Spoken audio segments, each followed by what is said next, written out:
2,18,000 నగదు తీసుకోవడం జరిగింది వాళ్ళ అవసరాల నిమిత్తం.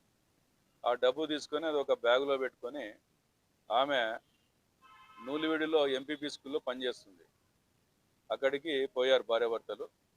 పోయిన తర్వాత అక్కడ ఇద్దరు అన్నోన్ పర్సన్స్ రాబడి ఆమెని కత్తితో బెదిరించి ఆమె దగ్గర ఉన్న ఆ 2,18,000 డబ్బు గల ఆ యొక్క సంచిని తీసుకొని మోటార్ సైకిల్లో పరారు కావడం జరిగింది.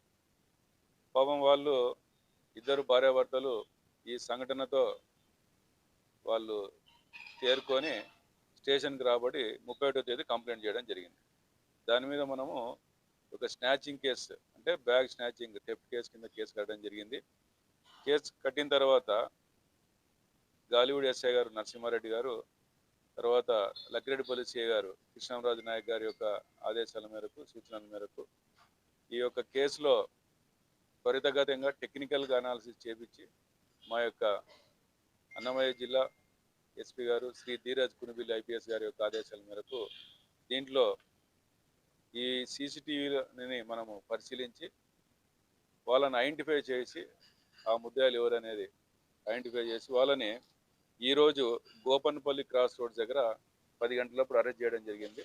ఆ ఇద్దరు ముద్దాయిలు షేక్ మహమ్మద్ వయసు 26 సంవత్సరాలు, తర్వాత ఇంకొకతను షేక్ బాబా ఫక్రుద్దీన్ వయసు 29 సంవత్సరాలు. ఇద్దరిది కూడా గోపన్పల్లి గ్రామము.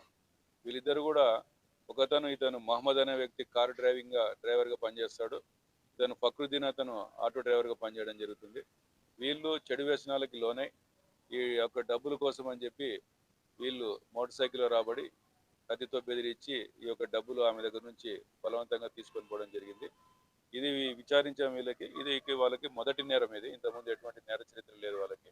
అయినప్పటికీ కేవలం వాళ్ళు చెడు వ్యసనాలకి లోనే ఈ యొక్క దానికి పాల్పడడం జరిగింది. అయితే దీంట్లో ఏమంటే మా ఎస్ఐ నరసింహారెడ్డి వాళ్ళ యొక్క టీం దీంట్లో ఇమ్మీడియట్గా రియాక్ట్ అయ్యి వితిన్ 1 డేలోనే ఆ యొక్క టెక్నికల్గా అంతా కూడా అబ్జర్వ్ చేయడం జరిగింది. చేసి ఆ యొక్క అక్యూడ్ని కూడా ఈరోజు అరెస్ట్ చేసినాము. ఈరోజు వాళ్ళని రిమాండ్కి పంపడం జరుగుతుంది.